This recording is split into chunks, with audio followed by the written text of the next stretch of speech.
నమస్కారం. లైవ్ షోకి స్వాగతం. ముందుగా అతిథుల పరిచయం. శ్రీ రామ్నాథ్ గారు, ప్రముఖ విశ్లేషకులు, సీనియర్ పాత్రికేయులు, ఏపీ ప్రైడ్ ఛానల్ నిర్వాహకులు.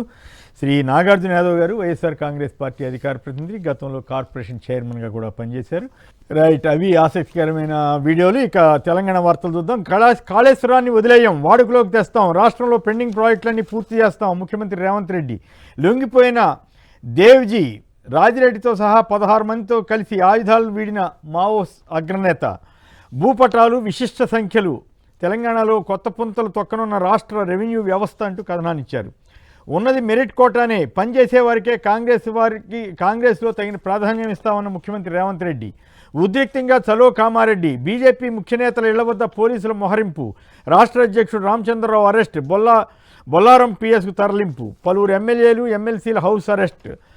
1100 కేసుల ఫైళ్లు దగ్ధం. మన ఫోరెన్సిక్ ల్యాబ్లో జరిగిన అగ్ని ప్రమాదానికి సంబంధించి రిట్రీవ్ చేయడం కష్టమా అనే వార్తలు వస్తున్నాయి కదా. దాన్ని కేరళ ఎన్నికలకు 1000 కోట్లు. నమస్తే తెలంగాణ రాసింది. మళ్ళీ కాంగ్రెస్కి బీఆర్ఎస్కి మధ్య ఇది గొడవ ఏ రకంగా వెళ్తుందో కానీ సర్దుబాటు బాధ్యత బుధాన వేసుకున్న కాంగ్రెస్ ముఖ్య నేత, కాంగ్రెస్ తరఫున సీఎం అభ్యర్థిగా ఏఐసీసీ ప్రధాన నేత ఎవరో అవుతున్నారట.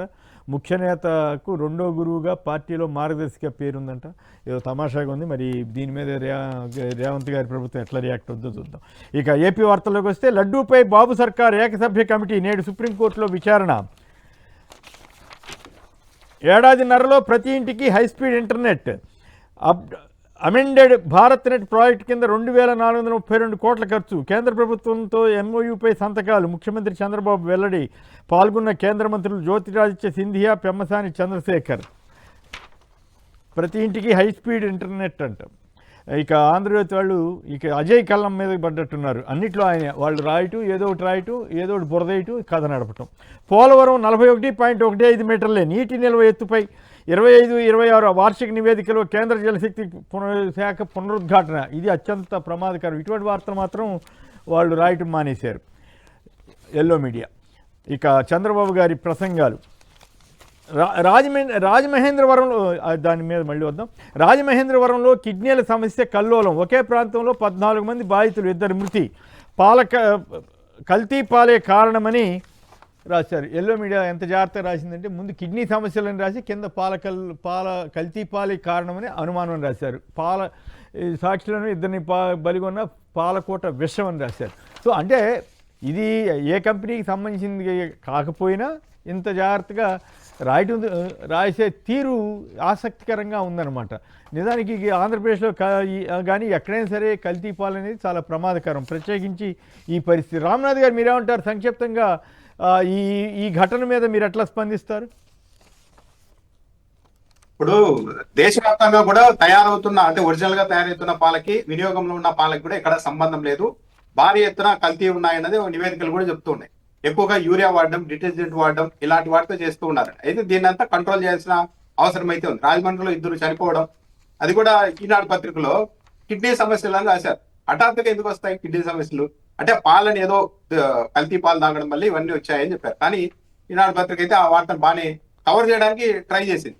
అంటే మొత్తం కిడ్నీలో జబ్బులు ఉండడం వల్ల ఇదంతా జరిగిందేమో చెప్పి ఆఖరిలో మాత్రం మీరు చెప్పినట్టు ఆఖరిలో కల్తీ పాలు వల్ల ఇది జరిగినట్టు అనుమానం అని రాశారు. అంతవరకు రాసినందుకన్నా పాఠకులు సంతోషించాలి. అలా ఉంది వ్యవహారం. దీని మీద ప్రభుత్వం కఠినంగా చర్యలు తీసుకోవాల్సిన అవసరం ఉంది.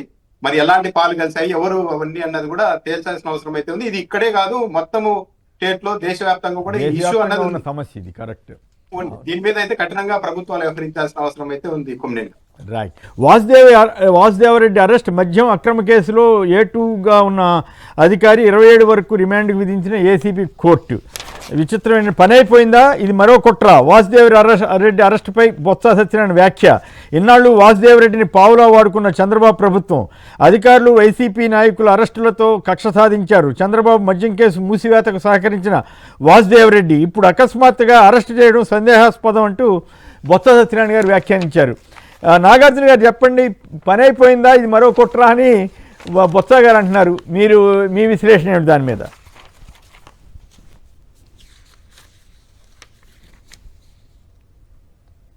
ఆడియో మ్యూట్ లో ఉన్నారు.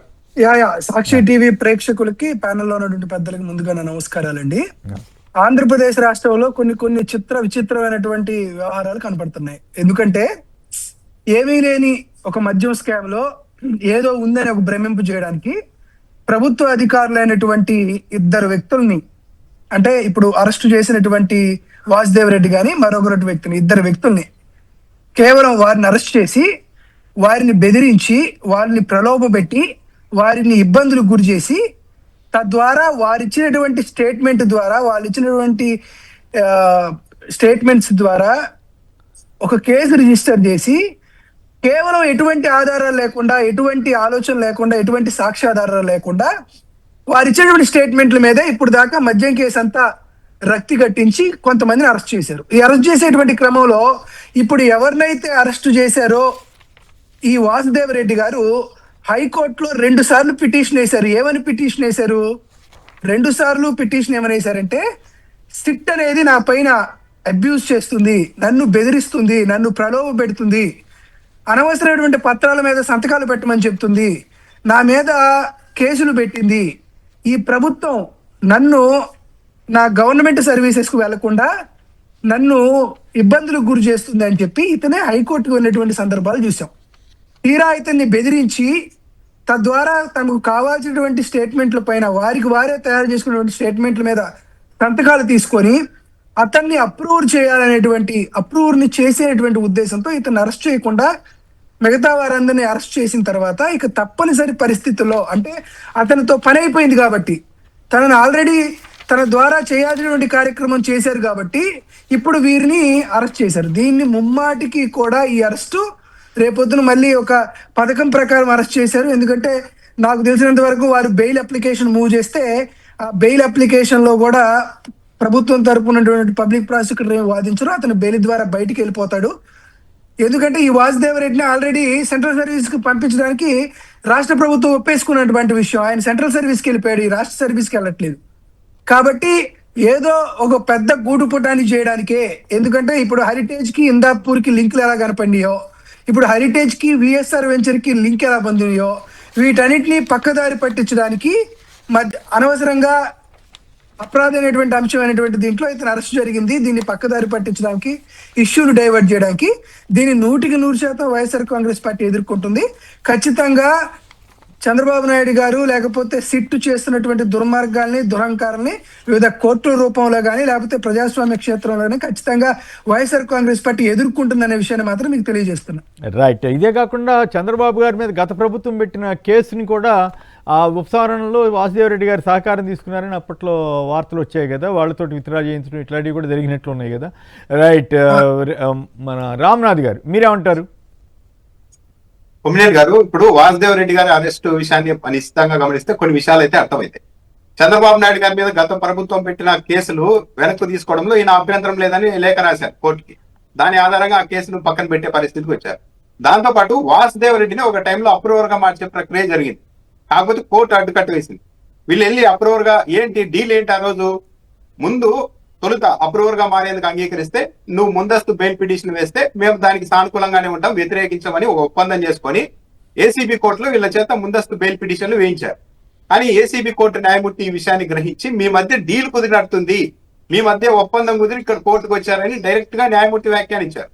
ఇప్పుడు ముందస్తు బెయిల్ ఇస్తేనే అప్రూవర్ గా మారుతామన్న కండిషన్ తో ఇక్కడికి వచ్చారు మీరు అంటే, కోర్టుతో కూడా డైరెక్ట్ గా మీరు బేరసారాలు ఆడుతూ ఉన్నారని చెప్పి అటు వాసుదేవ్ రెడ్డికి ఇటు రాష్ట్ర ప్రభుత్వాన్ని కూడా ఏసీబీ కోర్టు ప్రశ్నించిన ఉదంతం. ఎందుకు తొలుత ముందస్తు బెయిల్ మూవ్ చేశారు అంటే, ఎప్పుడైనా కానీ ఒక వ్యక్తి ఒక కేసులో అప్రూవర్ గా మారితే ఆ కేసు ట్రయల్ ముగిసే వరకు కూడా లోపల ఉండాలి, జైల్లో ఉండాలి, కస్టడీలో ఉండాలి. కాబట్టి అప్రూవర్ గా మారి ఒప్పుకున్నారు కాబట్టి జైల్లో ఉండకుండా వెసులుబాటు కల్పిస్తామని ముందే ఒప్పందం చేసుకొని తొలుత ముందస్తు బెయిల్ పిటిషన్ వేయించారు. అంటే కోర్టు ఇవన్నీ నమ్మేసి ముందస్తు బెయిల్ ఇచ్చి ఉంటే ఆ తర్వాత అప్రూవర్ గా మార్చుకొని కావాల్సిన విధంగా ఏదేదో రాయించుకోవాలని ట్రై చేశారు. ఇదే ప్రయోగాన్ని వివేకానంద రెడ్డి కేసులో దస్తగిరి మీద కూడా చేశారు. తొలుత అతనికి బెయిల్ వచ్చిన తర్వాత అప్రూవల్ గా మార్చారు. ఎందుకంటే అలా మార్చకపోతే కేసు ట్రయల్ పూర్తయ్యే వరకు వ్యక్తులు లోపల ఉండాలి. అలా లోపల ఉండకుండా మీకు వెసులుబాటు ఇస్తామన్న ఒక అగ్రిమెంట్ తో అప్రూవల్ గా మార్చుకునే ప్రక్రియను నడిపారు. వాసుదేవ్ రెడ్డి గారి విషయంలో కూడా అదే జరిగింది. కాకపోతే న్యాయమూర్తి గారు కనుక్కొని మీరు డైరెక్ట్ గా కోర్టుతోనే బేరసారాలు వాడుతున్నారు, ఏటుగా ఉన్న వ్యక్తి అని మీరే చెప్తున్నారు, ఇలాంటి వ్యక్తిని మీరు అప్రూవల్ గా ఎలా మారుస్తారు అంటే ఇది ఒక ఫ్యాషన్ అయిపోతుంది. ఏదైనా ఒక కేసులో నిందితులుగా ఉన్న వ్యక్తులు కుమ్మక్కైపోయి ఇదిగో మీరు కావాల్సిన విధంగా మేము స్టేట్మెంట్ ఇస్తాం, మమ్మల్ని జైలుకి వెళ్ళకుండా చూడండి అని చెప్తే ఇలాంటివన్నీ చేసే అవకాశం ఉంటుంది, అప్రూవర్ గా మారి ఉంటాయి.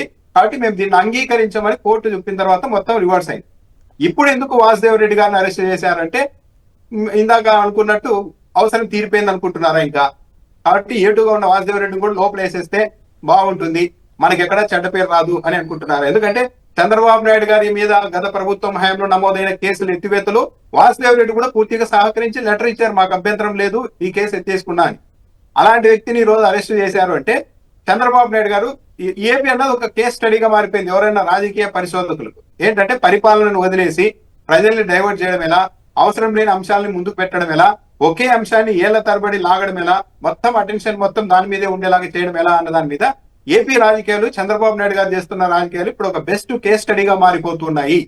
సో వాసుదేవ్ రెడ్డి గారి అరెస్ట్ అంతా అవసరం తీరిపోయింది, ఇంకా లోపలేసేద్దాం అని వేసారు. ఇప్పటి వరకు అరెస్ట్ కానీ వాళ్ళని మెల్లగా ఈ రకంగా చేస్తారేమో అది ఈ కేసులో, మద్యం కేసులో. రైట్, ఇక మరో వార్తకు వెళదాం. మర్చిపోయాను, మీరు మన రామ్నాథ్ గారు మీరు ఒక ఇంట్రెస్టింగ్ వీడియో చేశారు. ఏఐసిసి ఏఐ సమ్మిట్కి సంబంధించి కాంగ్రెస్ వాళ్ళ దాని మీద జగన్ గారు ట్వీట్ చేయటం, జగన్ గారి ట్వీట్ మీద మళ్ళీ లోకేష్ గారు వీళ్ళందరూ ట్వీట్ చేయటం, ఇదొక ఆస్పెక్ట్ అయితే జగన్ గారిని విమర్శించడం దాంట్లో కూడా. రెండో ఆస్పెక్టు లోకేష్ మీద, ఇంకా రాధాకృష్ణ గారికి లోకేష్ గారికి మధ్య సరైన ఇది కుదరలేదా, సానా సతీష్ అన్నాయని అసలు ఆ ఫోటోలో ఎవరు గుర్తుపట్ల, ఈయన పనిగట్టు రాసి లోకేష్ని గబ్బు పట్టించే ప్రయత్నం చేసినట్లు నాకు అనిపించింది. మీరేమంటారు? అంటే ఇప్పుడు మన రాడార్ లో, మన టార్గెట్ లో ఉన్న వ్యక్తుల మూవ్మెంట్లు అక్కడికి వెళ్ళిపోతాయి. ఏదైనా ఒక ఫోటో కనిపిస్తే మనకు నచ్చిన వ్యక్తి ఉంటే అక్కడికి వెళ్ళిపోతుంది ఫోకస్.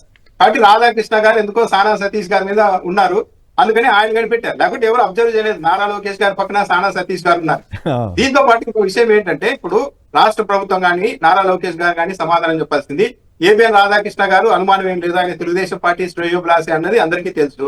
అలాంటి వ్యక్తే నారా లోకేష్ పక్కన ఉండకూడని వ్యక్తులు ఉంటున్నారు, కనీసం అతనితో ఫోటో దిగే అర్హత కూడా లేని వ్యక్తులు ఉన్నారు అంటే, అంత ప్రమాదకరమైన వ్యక్తులు ఉంటే, అలాంటి వ్యక్తులతో నారా లోకేష్ గారు స్నేహాలు చేస్తూ ఉంటే చంద్రబాబు నాయుడు గారు, నారా లోకేష్ గారు సమాధానం ఇవ్వాలి.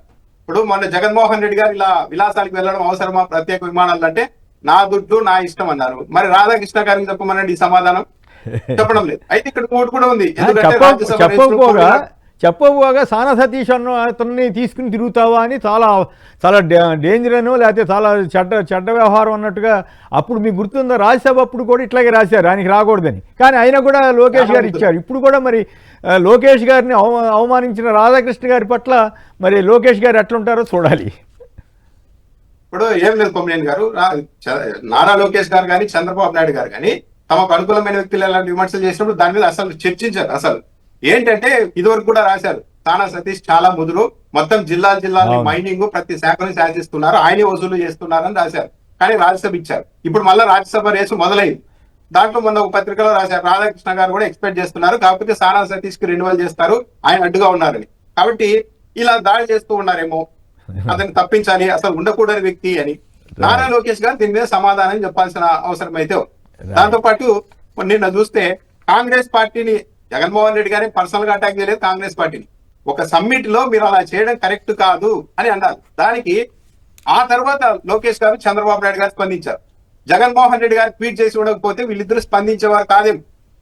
ఆ స్పందించిన తర్వాత కూడా ఇలా దాన్ని వీక్ చేసేలాగా కాంగ్రెస్ పార్టీ వాళ్ళు చేసిన పని పెద్ద తప్పే కాదు అన్నట్టుగా నారా లోకేష్ గారు ఈ భారతదేశంలో పెట్టుబడుల వాతావరణాన్ని దెబ్బతీయడంలో జగన్మోహన్ రెడ్డి నెంబర్ 1, మిగిలిన వాళ్ళు అవన్నీ తర్వాతే అని అంటూ ఉన్నారంటే, కాంగ్రెస్ పార్టీ చేసిన పనిని ఆ తీవ్రత తగ్గించేలాగా, కాంగ్రెస్ పార్టీని వెనుకేసుకొచ్చేలాగా ఒక ప్రయత్నం అయితే ఇటువైపు ఉన్నట్టు కూడా జరిగింది.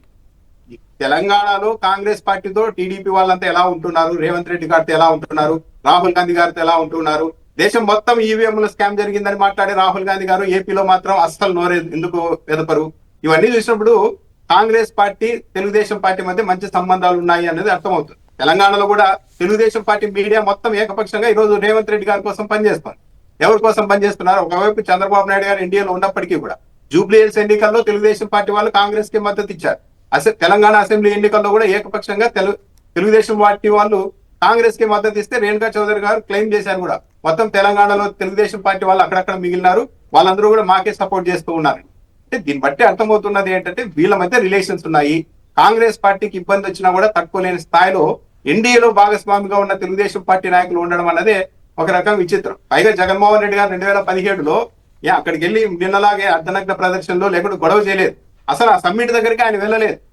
అంతకు ముందు రోజు ప్రత్యేక హోదా కోసం కొవ్వొత్తుల ర్యాలీ ఆర్కే బీచ్ లో పెడితే జగన్మోహన్ రెడ్డి గారితో పాటు అనేక మంది ప్రజా సంఘాల వాళ్ళు కూడా అక్కడికి వచ్చే ప్రయత్నం చేస్తే మొత్తం అడ్డుకున్నారు.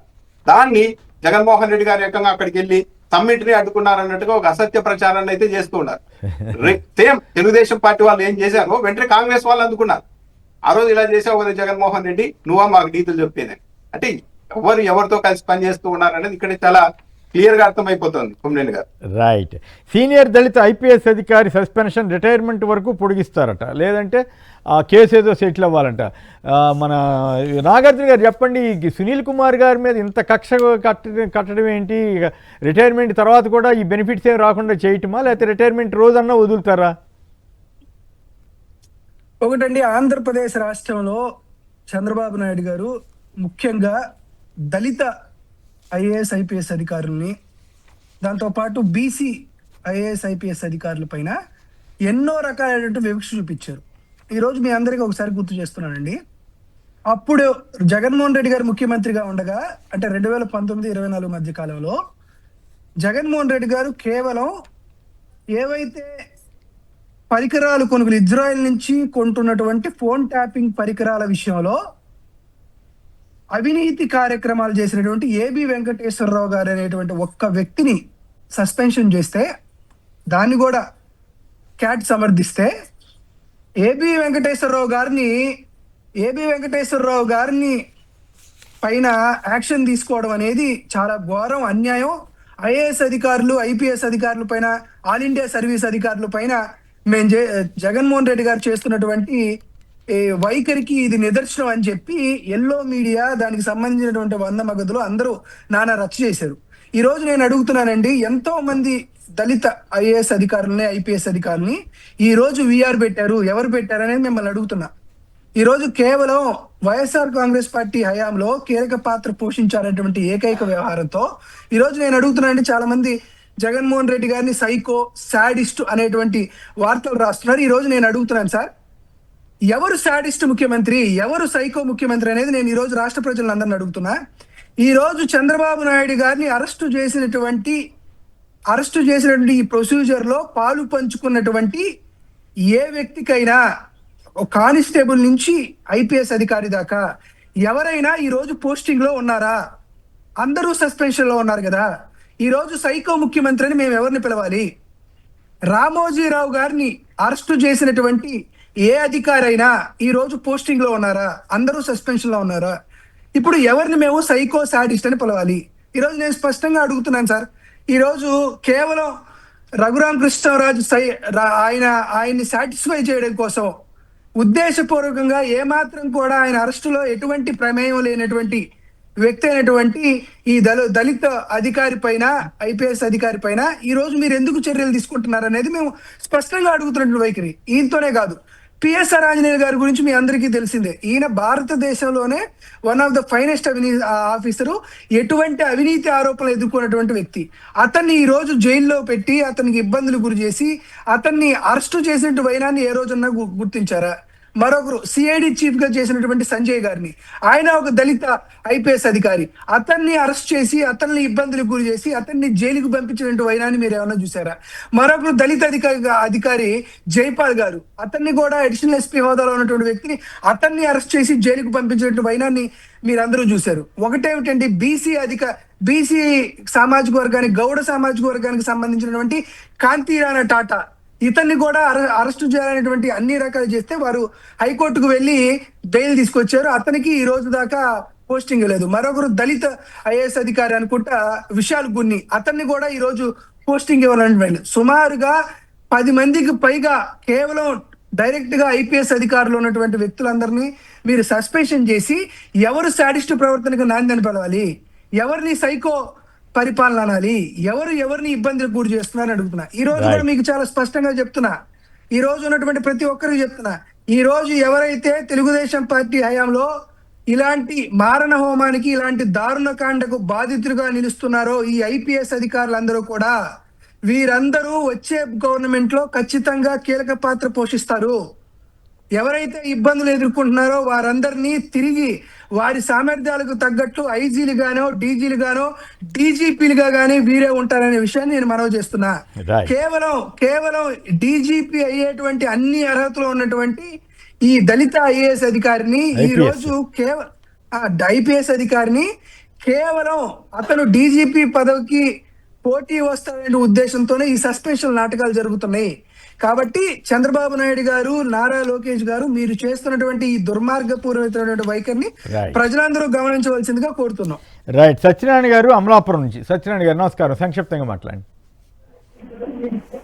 కేఎస్ఆర్ గారు నమస్కారం అండి. ఏమండి? కేఎస్ఆర్ గారు నమస్కారం అండి. నమస్కారం నమస్కారం. ఎక్కడ అభ్యంతరకర పదాలు వాడమాకండి దయచేసి. వారం సార్ ప్లీజ్. ఇప్పుడు వీళ్ళకి విలువసేవండి. మేము ఒక ఆరోపణ వచ్చినప్పుడు ఆ పదవికి రాజీనామా చేసి విచారణ చేసుకోవాలి, బాధ్యత వాళ్ళే. ఏం వినపట్లేదు, మీరు చెప్పేది అర్థం కావట్లేదు, ఏదో మీ వాయిస్లో క్లారిటీ లేదు మిత్రమా. రైట్. సంక్షిప్తంగా మీరు కూడా స్పందిస్తారా రామ్నాథ్ గారు? ఇక మనం మేజర్ అంశాల్లోకి వెళ్ళాలి. విఎస్ఆర్ వెనుక హెరిటేజ్ ఫైన్ అంటూ వీళ్ళు రాశారు. అంటే ప్రధానంగా హెరిటేజ్ అంటే ఈ వేరే కంపెనీ కాదు, హెరిటేజ్ ఫిన్లీజ్ అంట. అది ఫిన్లీజ్ అనేది ఒక కంపెనీ ఉందట, దాని గురించి. అట్లాగే ఈ మన చంద్రబాబు గారి ప్రసంగాలు ఏమిటో అంత ఆయన ఈ శివుడని అదని ఇదని ఏది పెడితే అది మాట్లాడి ఎందుకు అట్లా అవుతున్నారో ఆ రెండు అంశాల మీద ప్రధానంగా వెళదాం. సంక్షిప్తంగా దీని మీద మీరు కూడా మాట్లాడతారా సునీల్ కుమార్ ఇష్యూ మీద? కొమ్మినేని గారు, కూటమి ప్రభుత్వం వచ్చిన తర్వాత 199 మంది పోలీస్ అధికారులు బీఆర్ లో ఉన్నారు. వాళ్ళకు కనీసం జీతాలు కూడా ఇవ్వడం లేదు. మొన్న విష్ణుకుమార్ రాజు గారు ఎవరో బీజేపీ ఎమ్మెల్యే కూడా ఈ విషయాన్ని ప్రస్తావించాడు అసెంబ్లీలో.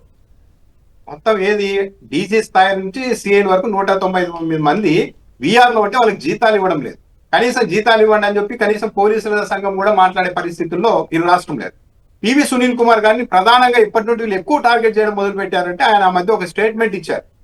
ఏది ఈ రాష్ట్రంలో కాపులు దళితులు కలిసి పనిచేయాల్సిన అవసరం ఉంది అని, గొడవ పడకుండా కలిసి పనిచేయాల్సిన అవసరం ఉంది, రాజ్యాధికారం పంచుకోవాల్సిన అవసరం ఉంది.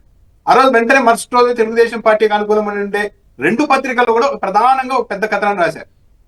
పివి సునీల్ కుమార్ వివాదాస్పద వ్యాఖ్యలు చేశారు, కులాల మధ్య రచ్చబెడుతున్నారు, కాపులు దళితులు కలిసి పనిచేయాలంటున్నారు అంటూ వివాదాస్పద వ్యాఖ్యలు అంటూ పెద్ద ఎత్తున రాశారు. కలిసి పనిచేయండి అనడం వివాదాస్పదంగా, కానీ ఎందుకు దళితులు కాపులు కలిసి పనిచేయాలని పివి సునీల్ కుమార్ అనగానే ఈ స్థాయిలో తెలుగుదేశం పార్టీ మీడియా స్పందించింది అంటే ఎక్కడ ఆ సామాజిక వర్గంలో ముఖ్యమంత్రి కావాలి అన్న ఆశలు ఇంకా పెంచుతారేమో, అప్పుడు ఇబ్బంది వస్తుందేమో అని హఠాత్తుగా వెంటనే అలర్తాయి. పైగా జనసేన పార్టీతో ఉన్నారు.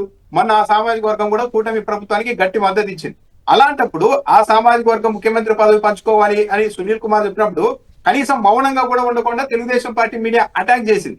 అప్పటి నుండి ఈయన మీద ఇంకా ఒత్తిడి పెరిగింది. రఘురామకృష్ణరాజు గారు ఏకంగా కేంద్ర ప్రభుత్వానికి లేఖ రాశారు, ఇతడు సర్వీస్ రూల్స్ ని ఉల్లంఘించారు, చర్యలు తీసుకోండి. ఇప్పుడు రిటైర్ అయిపోతున్నారు ఆయన. అప్పటి వరకు కూడా సస్పెన్షన్ పొడిగించారు. పిఎస్ఆర్ ఆంజనేయులు గారు కూడా రిటైర్ వరకు సస్పెన్షన్ నుండి అవకాశాలు ఉన్నాయి. ఆగస్టులో ఏమో రిటైర్ అవుతూ ఉన్నారు.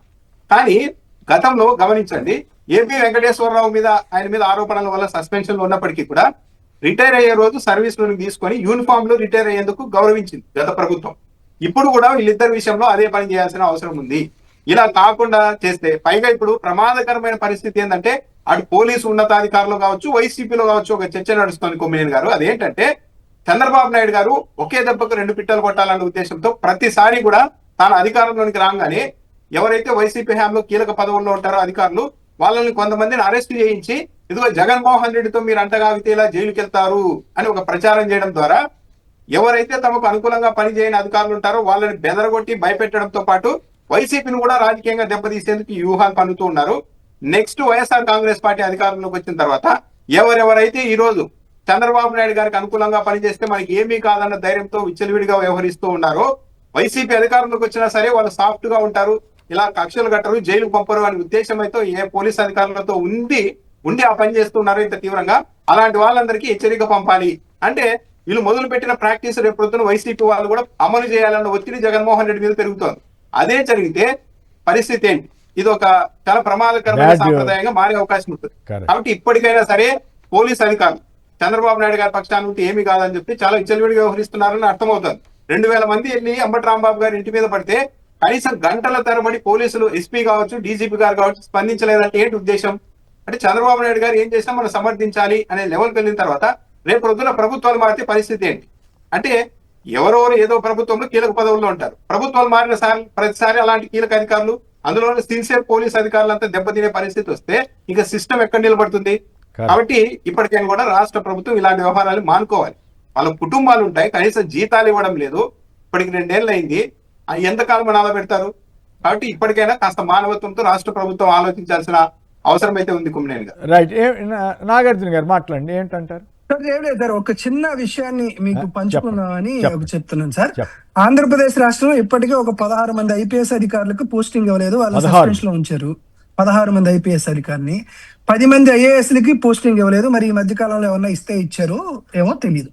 సార్ మీ అందరూ ఒక ఇంట్రెస్టింగ్ టాపిక్ ఏం చెప్తానంటే, డి హరిత అని ఐఏఎస్ ఆఫీసర్, తను దళిత సామాజిక వర్గానికి సంబంధించినటువంటి ఒక ఐఏఎస్ ఆఫీసర్. పాపం చాలా కష్టపడి ఆవిడ ఐఏఎస్ అయ్యారు, గ్రూప్ 1 ఆర్డీఓ అయ్యారు, ఆ తర్వాత కన్ఫర్డ్ ఐఏఎస్ అయ్యారు.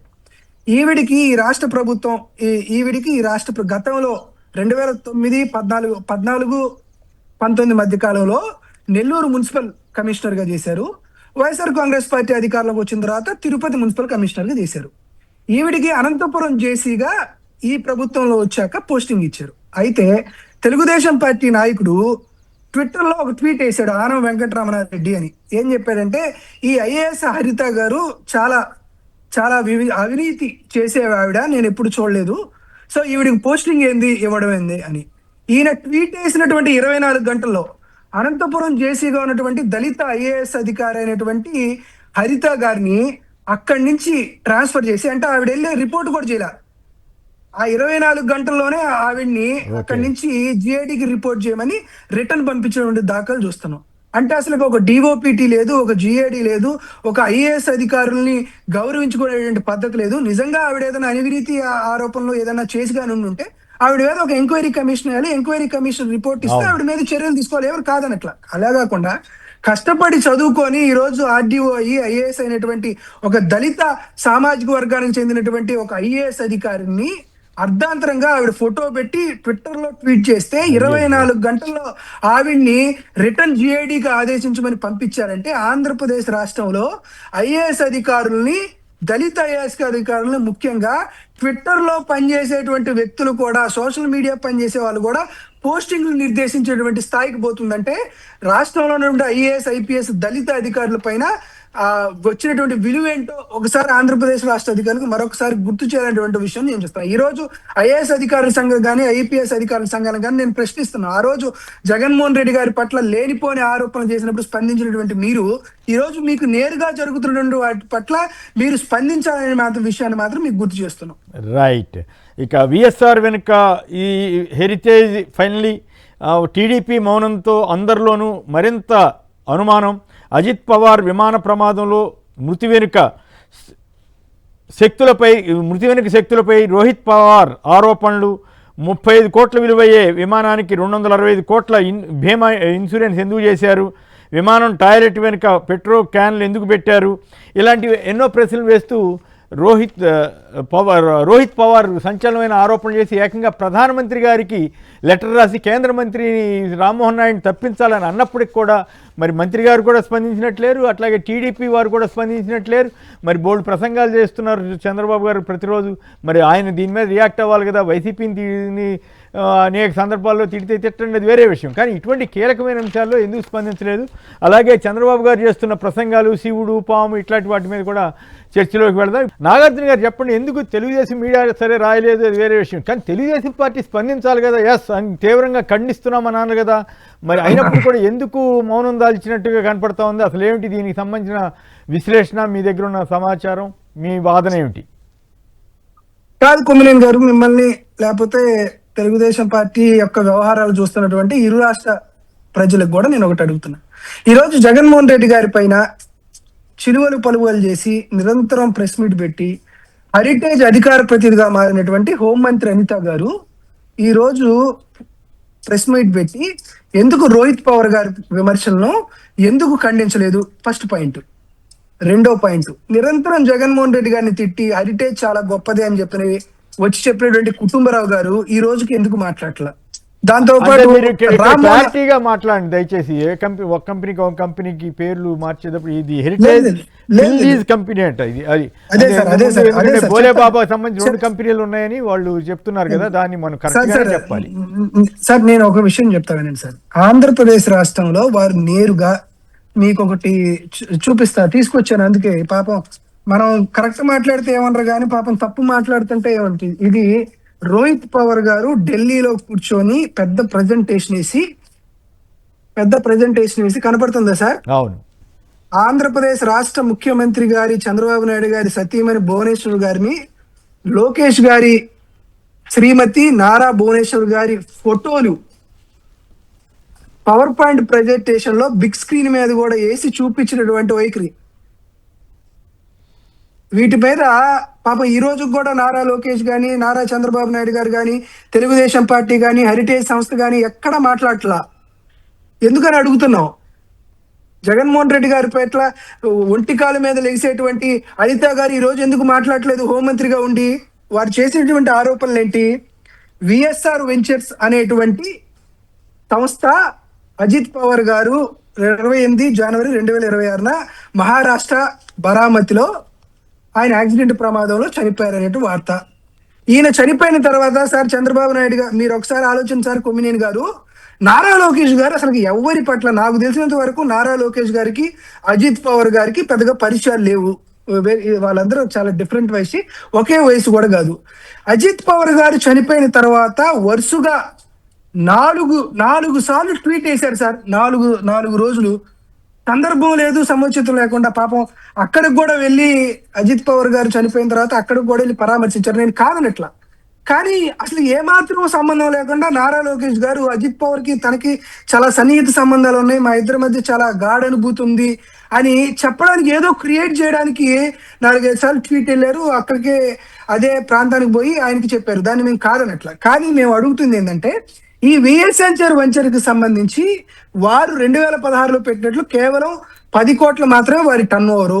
ఈ రోజు వారి టర్న్ ఓవర్ 500 కోట్ల రూపాయలు. స్పష్టంగా ఏం జరుగుతుంది?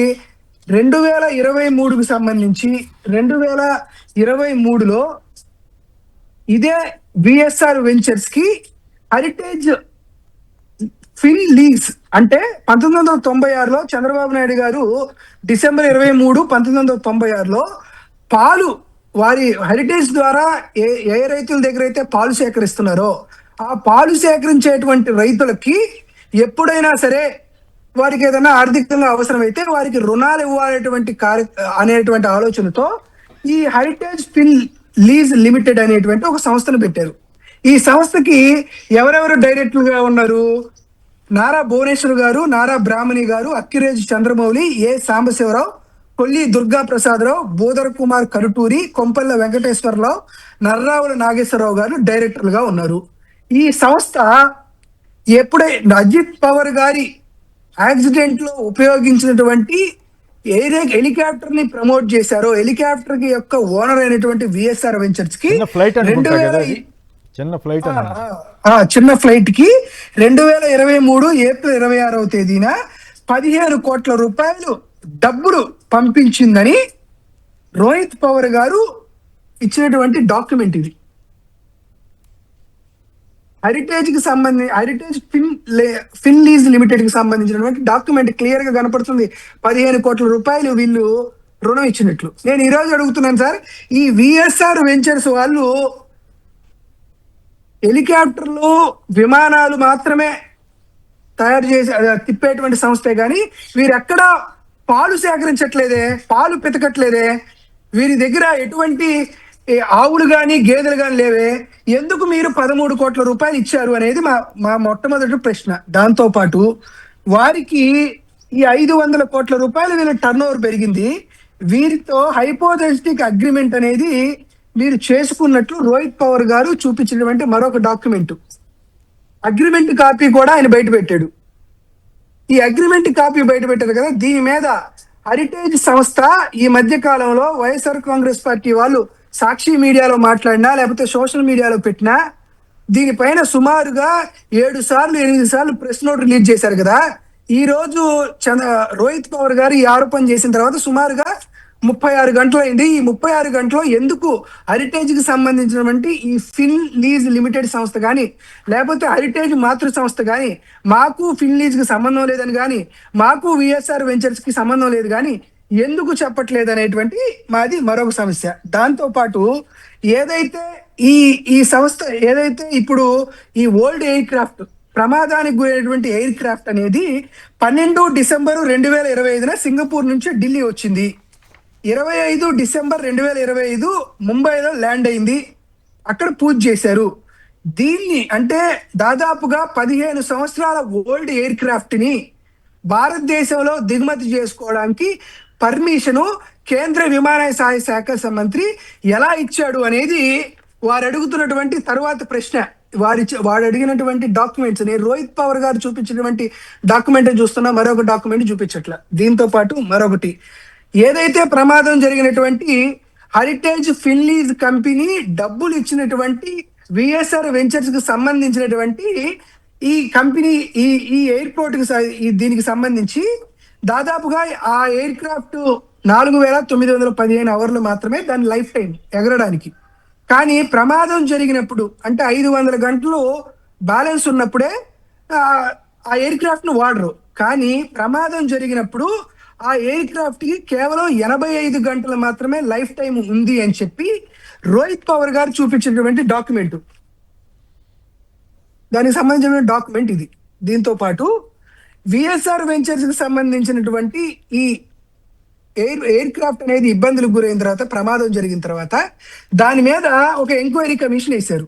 ఈ ఎంక్వైరీ కమిషన్ కి సంబంధించి ఫిబ్రవరి 2, 2026లో విమానయాన శాఖ మంత్రి ఇచ్చినటువంటి కాపీ ఇది. ఈ కాపీలో 2 పేర్లు పెట్టారు. ఎవరు?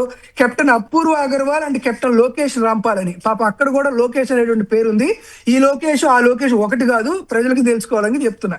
వీళ్ళిద్దరూ ఎప్పుడూ కూడా లీర్ జెట్ అనేటువంటి ఫ్లైట్ ని ఎప్పుడు వాడలేదు, వారికి దాని మీద ఎక్స్పీరియన్స్ లేదు. కానీ ఎక్స్పీరియన్స్ లేనటువంటి అపూర్వ అగర్వాల్ ని లోకేష్ రాంపాల్ గారిని ఈ కమిటీలో ఎందుకు జాయిన్ చేశారు అనేటువంటి విషయాన్ని రోహిత్ పవర్ గారు అడిగారు. దానికి సంబంధించిన డాక్యుమెంట్ మీకు చూపిస్తున్నా. దీంతో పాటు ఎప్పుడైతే జరిగిందో అంటే 26వ తేదీ 28వ తేదీనే జరిగిందండి. 28వ తేదీ రోజు ఏదైతే ఈ ఎయిర్ క్రాఫ్ట్ యాక్సిడెంట్ అయిందో, యాక్సిడెంట్ జరిగినటువంటి కొన్ని గంటల్లోనే no safety concerns with Learjet aircraft అని చెప్పి ఏవియేషన్ మినిస్టర్ గారు ఎందుకు స్టేట్మెంట్ ఇచ్చి విఎస్ఆర్ వెంచర్ ని అంటే హెరిటేజ్ ఫిన్లీజ్ లిమిటెడ్ సంస్థ డబ్బులు ఇచ్చినటువంటి విఎస్ఆర్ వెంచర్ ని కాపాడాలని ఎందుకు రామ్మోహన్ నాయుడు గారు ప్రవర్తించారు అని చెప్పడానికి దానికి సంబంధించినటువంటి ఆధారం. దీంతో పాటు ఇంకొకటి, లెగసీ 650 అంటే T7 దుబాయ్ విఎస్ఆర్ ఏరో సర్వీసెస్ లో లెగసీ 600 అనేటువంటి 150 కోట్ల విలువైనటువంటి ప్రైవేట్ జెట్ విమానాన్ని విఎస్ఆర్ వెంచర్స్ పేరుతో ఆంధ్రప్రదేశ్ రాష్ట్రంలో ఉన్నటువంటి ఒక కీలకమైనటువంటి మంత్రి 150 కోట్ల రూపాయలు పెట్టి విఎస్ఆర్ వెంచర్స్ ద్వారా ఒక ప్రైవేట్ జెట్ కొన్నాడు అనేటువంటి వార్తలు వచ్చాయి. ఆ ఏవియేషన్ మినిస్టర్ ఆ కీలక మంత్రి ఎవరు అని రోహిత్ పవర్ అడిగినటువంటి విషయాలు. సో ఈ రోజు మేమేం అడుగుతున్నాం అంటే, నారా లోకేష్ గారు చాలా క్లియర్ కట్ గా చెప్తున్నాం. నారా లోకేష్ గారు డిఫాక్టో ముఖ్యమంత్రి అయిన తర్వాత నుంచి ఈ రోజు దాకా ఆయన ప్రయాణిస్తున్నటువంటి ప్రతి విమానం కూడా, ప్రతి హెలికాప్టర్ కూడా విఎస్ఆర్ వెంచర్స్ కి సంబంధించినటువంటి లేర్ జెట్ కి సంబంధించినటువంటి విమానమే, దాంట్లో డౌటే లేదు. ఎవరయ్యా ఈ విఎస్ఆర్ వెంచర్స్ కి మీరు డబ్బులు ఎలా కడుతున్నారయ్యా అని మేము అడుగుతుంటే లోకేష్ గారు ప్రతిసారి ఏం చెబుతున్నారంటే, లేదయ్యా ప్రభుత్వం తరపున ఎటువంటి డబ్బులు కావట్లేదు, నా సొంత నిధులతోనే కడుతున్నాను అంటున్నారు. ఈ రోజు మేము లోకేష్ బాబు గారిని అడుగుతున్నటువంటి ఏకైక విషయం ఏంటంటే, అయ్యా నువ్వు ప్రభుత్వం నీకు డబ్బులు కట్టట్లేదని నువ్వు కేటగారికల్ గా చెప్తున్నావు కాబట్టి నువ్వు తిరుగుతున్నటువంటి VSR ventures Learjet aircraft కి డబ్బులు ఎవరు కడుతున్నారు? నువ్వు సొంత డబ్బులు కడుతున్నావా? కట్టుంటే దానికి సంబంధించిన రిసీట్స్ బహిర్గతం చేయండి. కట్టకపోతుంటే ఆ 150 కోట్ల రూపాయలు పెట్టి కొన్నటువంటి ఎయిర్ క్రాఫ్ట్ మీదేనేమో అనేటువంటి అనుమానం ప్రజల్లో కలిగేటువంటి వైఖరి కనపడుతుంది.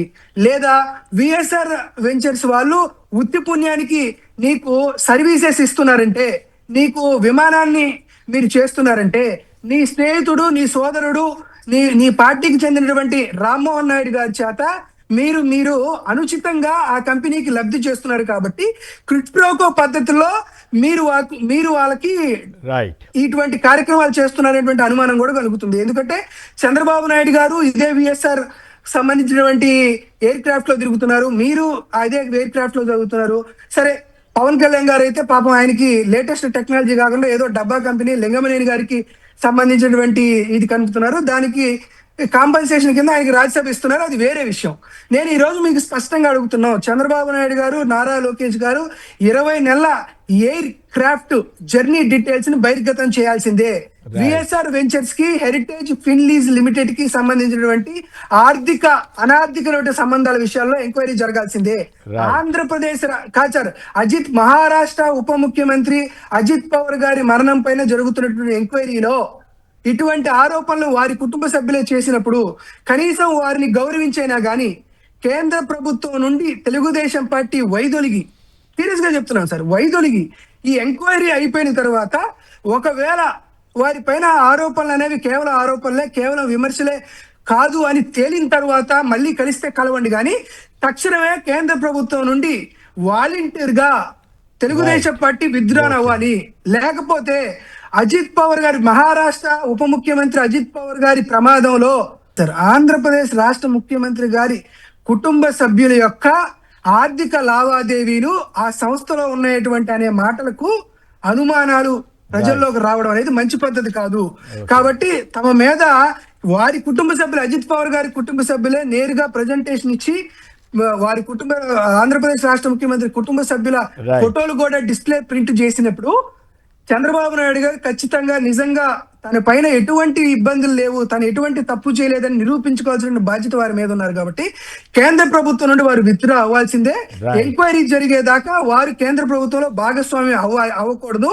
లేని పక్షంలో వీరి పట్ల అనుమానం వచ్చేటువంటి విషయం ఆంధ్రప్రదేశ్ రాష్ట్రంలో కాదు, యావత్ భారతదేశంలోనే ఉంటుంది. కాబట్టి ఇది ఆంధ్రప్రదేశ్ రాష్ట్రానికి కూడా మంచిది. కాబట్టి తొందరగా విత్డ్రా అవ్వమని మాత్రం ఒక సలహా, ఒక సూచన చేస్తున్నాం. రైట్. రామ్నాథ్ గారు మీరేమంటారు? మన నాగార్జున చాలా డీటెయిల్డ్గా చెప్పాడు, బాగా స్టడీ చేసినట్టున్నాడు. దాంట్లో వస్తున్న ఆరోపణలు కానీ వీటన్నిటి మీద తెలుగుదేశం మీడియా అంటే స్పందించదు, వార్తే రాయట్లేదు అనుకుంటా. బట్ తెలుగుదేశం అధికారికంగా వాళ్ళ మీద ఈ ఆరోపణ వచ్చినప్పుడు స్పందించాలి కదా. ఇప్పుడు కొమ్మినేని గారు, రోహిత్ పవార్ గారు చాలా ఆరోపణలు చేశారు, పలు ఆరోపణలు చేశారు. ఆ ఆరోపణల్లో అన్ని నిజమా అన్ని అబద్ధమా అనేది చెప్పాలి. సరే, పలానాది నిజం, పలానాది కరెక్ట్ కాదు అని చెప్పాలి. ఎక్కడా స్పందన లేదు. యాక్చువల్లీ చంద్రబాబు నాయుడు గారి కుటుంబానికి సంబంధించిన కంపెనీ చాలా ప్రొయాక్టివ్ గా ఇంతవరకు వచ్చిన విమర్శల మీద స్పందించింది, నోటీసులు ఇచ్చింది, అన్ని చేసింది. కానీ రోహిత్ పవార్ అనే వ్యక్తి ఏదో సోషల్ మీడియాలో పోస్ట్ పెట్టలేదు. ఆయన ఏకంగా మన ప్రెస్ మీట్ పెట్టింది కూడా ఎక్కడ, శరద్ పవార్ గారి ఇంట్లోనే పెట్టారు. ఇంటి ఆవరణలోనే ప్రెస్ మీట్ పెట్టి ఒక ఎమ్మెల్యే మా బాబాయ్ ఇలా చనిపోయారు, అనుమానాలు ఉన్నాయని ప్రెస్ మీట్ పెడితే 42 గంటలు గడిచినా సరే ఎవరి నుండి స్పందన లేదు. చివరికి రామ్మోహన్ నాయుడు గారు అయినా స్పందించాలి కదా, అది కాదు ఇది అని లేదు. చంద్రబాబు నాయుడు గారి కుటుంబం మీద ఆరోపణలు చేశారు. ఈ విఎస్ఆర్ కి వీళ్ళకు సంబంధాలు ఉన్నాయి, 100 కోట్ల లావాదేవీలు ఉన్నాయని చెప్పారు. అది నిజమా కాదో చెప్పాలి కదా, చెప్పడం లేదు. అనుమానాలు ఉన్నాయి, పెట్రోల్ క్యాన్లు పెట్టారు అని చెప్తుంటే లేదు అని కూడా ఇప్పటి వరకు కూడా రామ్మోహన్ నాయుడు గారు కూడా ఖండించలేదు. పైగా ఒక సిమిలారిటీ కనిపిస్తోంది. చంద్రబాబు నాయుడు గారు ఏదైనా ఒకరిని టార్గెట్ చేయాలంటే ఫస్ట్ ఒక లైన్ ఫిక్స్ చేస్తారు, ఇదిగో పలానాది జరిగిందని చెప్పి ఆ తర్వాత దర్యాప్తుకు ఆదేశిస్తూ ఉంటారు. అంటే దర్యాప్తు అధికారులకు తప్పనిసరిగా ముఖ్యమంత్రి గారు చెప్పారు కాబట్టి ఆ లైన్ లో పోవాలన్నట్టుగా చేయాలన్న ఉద్దేశంతో ఏ విమానమైనా ప్రమాదానికి గురైతే విమానం అప్పటికప్పుడు వితిన్ గంటల్లోనే ఏ ప్రమాదం వెనుక ఎలాంటి కుట్ర లేదు, ఇది పలానా సంస్థకు సంబంధం లేదు, తప్పు లేదని మంత్రి ఎలా మాట్లాడారు? ఇది చాలా దిగ్భ్రాంతి కలిగించే అంశం. సరే, ఎంక్వైరీ జరుగుతోంది, మొత్తం ఏమేమి ఉన్నాయన్నది మళ్ళీ చూస్తాము అని చెప్పాలి. బ్లాక్ బాక్స్ మొత్తం నాశనం అయిపోయింది అంటున్నారు. 1100 డిగ్రీల వద్ద కూడా సేఫ్ గా ఉండే ఆ సిస్టమే లేకుండా పోయిందని చెప్తున్నారు. ఇవన్నీ అనుమానాలు ఇస్తున్నాయి కదా. 15 కోట్ల రూపాయల విలువైన విమానానికి 200 కోట్లకు పైగా ఇన్సూరెన్స్ ఎలా జరిగింది, ఇది చెప్పాలి కదా. మొత్తం చంద్రబాబు నాయుడు గారి కుటుంబ సభ్యులంతా దీంట్లోనే తిరుగుతున్నారు, ఈ విమాన సంస్థకు సంబంధించిన విమానాల్లోనే చెప్తున్నారు. దానికి స్పందించాలి కదా. డబ్బులు ఎందుకు ఇచ్చారు, రుణాలు ఎందుకు ఇచ్చారు అన్న దాని మీద సమాధానం చెప్పాలి కదా. ఇవన్నీ చెప్పకుండా కేవలం సైలెంట్ గా ఉన్నారంటే మొత్తం అంగీకరిస్తూ ఉన్నారా, లేకపోతే ఇంకో 2-3 సార్లు రోహిత్ పవార్ ప్రెస్ మీట్ పెట్టుకొని కామ్ అయిపోతారు, మనం ఇక్కడ నుండి రియాక్ట్ అయితే రెండు చేతులతో చప్పట్లు కొట్టినట్టు అవుతుంది. అదే మనం కామ్గా ఉంటే అది మహారాష్ట్రకి ఇష్యూ అయిపోతుంది అనుకుంటున్నారా? కేంద్రం స్పందించాలి కదా, కేంద్రం స్పందించాలి కదా. ఇంత పెద్ద ఇన్సిడెంట్ జరిగితే, ఇంత పెద్ద ఆరోపణలు చేస్తుంటే వాళ్ళన్నా మాట్లాడాలి కదా, రియాక్ట్ అవ్వాలి కదా. మోడీ గారి ఆఫీసా లేకపోతే ఇంకొకరి ఆఫీసా అనేది. ఇప్పుడు రామ్మోహన్ నాయుడు గారు స్పందిస్తే వెంటనే ఈ మీ చంద్రబాబు నాయుడు గారి కుటుంబానికి సంబంధించిన కంపెనీ మీద కూడా ఆరోపణలు చేశారు కదా అన్నప్పుడు ఏదో ఒకటి సమాధానం చెప్పాలి. పైగా ఇవన్నీ రిలివెంట్, మంత్రికి కూడా రిలివెంట్ ఉన్నాయి. దుబాయ్ లో ఒక విమానాన్ని పెట్టారు, చాలా లగ్జరీ విమానాన్ని పెట్టారు. అది కొనుగోలు చేసింది తెలుగుదేశం పార్టీలోనే ఒక కీలక నేత అని చెప్పారు ఆయన, రోహిత్ పవార్. మరి దీనికి రామ్మోహన్ నాయుడు గారు సమాధానం చెప్పాల్సి ఉంటుంది, ఎందుకంటే పౌర విమానయాన శాఖ మంత్రి. మహారాష్ట్రలో ఇంకా చాలా మంది సోషల్ మీడియాలో ఏంటంటే అసలు తెలుగుదేశం పార్టీకి కేంద్రంలో అవకాశం వచ్చిన ప్రతిసారి పౌర విమానయాన శాఖని ఎందుకు తీసుకుంటున్నారు అని కూడా ప్రశ్నిస్తూ ఉన్నారు. దీనికి కూడా సమాధానం చెప్పాలి. అంటే అనేక అనుమానాలకి తావిస్తోంది. అంటే దీని మీద వివరణ ఇవ్వకపోతే ఇవన్నీ అంగీకరించినట్టు అవుతుంది. మొత్తం ఏదో కుట్ర ఉంది అని రోహిత్ పవార్ చేస్తున్న ఆరోపణల్ని ఎండోర్స్ చేసినట్టుగా అవుతుంది, అంగీకరించినట్టుగా అవుతుంది. కాబట్టి ఇప్పటికైనా చంద్రబాబు నాయుడు గారి కుటుంబానికి సంబంధించిన కంపెనీ స్పందించాలి. ఇదే మామూలు సాదా సీదా ఆరోపణ కాదు. ఒక డిప్యూటీ సీఎం చనిపోతే స్పందించే పరిస్థితి లేకపోతే చాలా దుర్మార్గంగా ఉంటుంది. కానీ దీని మీద రియాక్ట్ అవుతారేమో చూడాలి. ఇప్పటి వరకు రియాక్ట్ కాకపోవడమే తప్పు. ప్రధానమంత్రి గారు కూడా చాలా స్వయంగా అజిత్ పవార్ చాలా సన్నిహితుడు, చాలా ఇది పర్సనల్ గా బాగా తెలుసు అని కూడా చెప్పారు. మరి అటువంటి ఇన్సిడెంట్ లో ఏది అబద్ధం అయితే ఎవరి మీద అబద్ధం చెప్పకూడదు, అసత్యాలు ప్రచారం చేయకూడదు. కానీ దురదృష్టవశాత్తు ఇప్పుడు ఇవన్నీ వచ్చినాయి. దీని మీద రియాక్ట్ ఎందుకు కావట్లేదు అనేది ఇప్పుడు సమస్య. ఇక మరీ ఇంత నీచమా, తిరుమల పవిత్రత దెబ్బతీసే హక్కు వైసీపీ వాళ్ళకి ఎవరిచ్చారు అంటూ చంద్రబాబు గారు నిన్న శివుడు ఇవన్నీ మాట్లాడారు. నాగార్జున గారు ట్రైన్ తక్కువ ఉంటుంది సంక్షిప్తంగా మాట్లాడండి. ఏమిటి ఈ ప్రసంగాలు తీరు, ఇవన్నీ మీకేమనిపిస్తూ ఉంది? ఎందుకు చంద్రబాబు గారు ఇట్లా మాట్లాడుతున్నారు? ఓ పక్క దీని మీదేమో రియాక్ట్ అవ్వలేదు, కానీ ఈ ఫోటో మీద వాటి మీద శివుడు పాము ఇట్లాంటివి ఎందుకు మాట్లాడుతున్నట్టు? అది సీఎం స్థాయికి తగునా? సార్, నేను తెలుగుదేశం పార్టీలో చాలా కీలకంగా పనిచేసినటువంటి ఒక నాయకుడు, వైఎస్ఆర్ కాంగ్రెస్ పార్టీలో జాయిన్ అయినటువంటి ఒక నాయకుడు, పేరు చెప్పను, ఆయనతో మన ఈ మధ్యన మాట్లాడుతూ చంద్రబాబు నాయుడు గారు ఏంది అని అడిగితే ఆయన ఏం చెప్పారంటే, చంద్రబాబు నాయుడు గారు చాలా సందర్భాల్లో నేను దేవుణ్ణి నమ్మను, నేను కష్టాన్నే నమ్ముతాను, పనితీరునే నమ్ముతా, దేవుడు ఉన్నాడో లేడో అనేదే నేను అసలు నమ్మను, ఆయన ఎగ్జిస్టెన్స్నే నేను నమ్మను అని కనీసం కొన్ని వందల సార్లు ఆయనకు చెప్పాడంట. కొన్ని వందల సార్లు నాకు చెప్పాడు.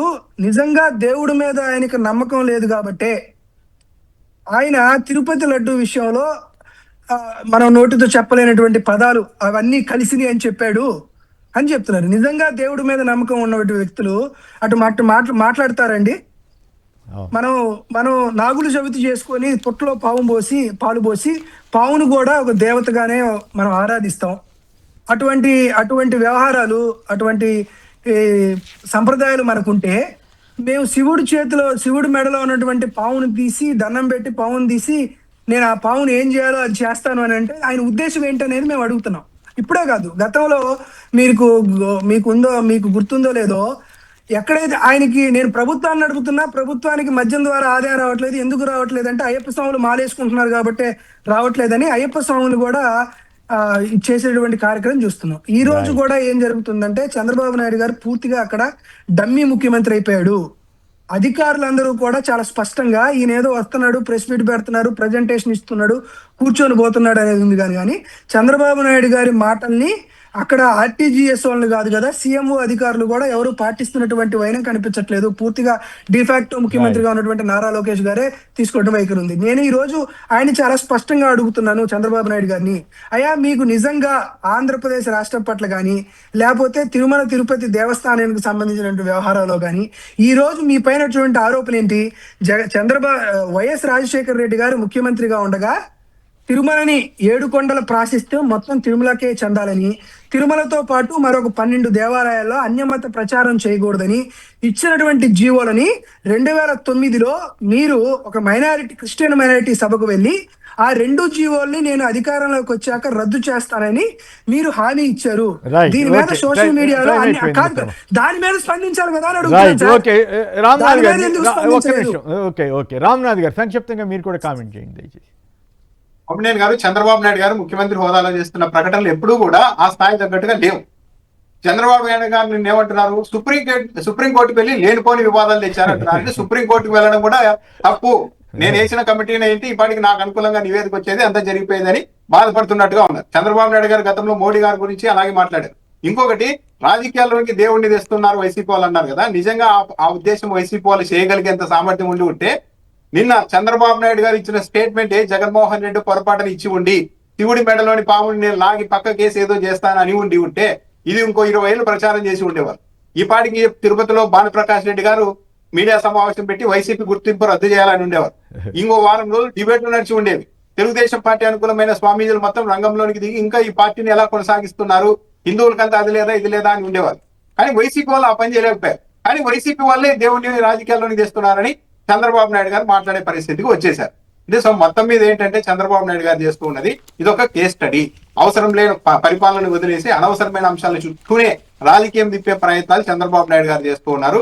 ఇది దురదృష్టకరం కొమ్మినేని గారు. అంటే ముఖ్యమంత్రి స్థాయికి అయితే తగినది కాదు కదా, మరి కావాలని చేస్తున్నారా లేకపోతే ఎట్లా చేస్తున్నారో తెలియదు కానీ బట్ అదైతే పద్ధతి అయితే కాదని మాత్రం చెప్పాలి కదా రామ్నాథ్ గారు.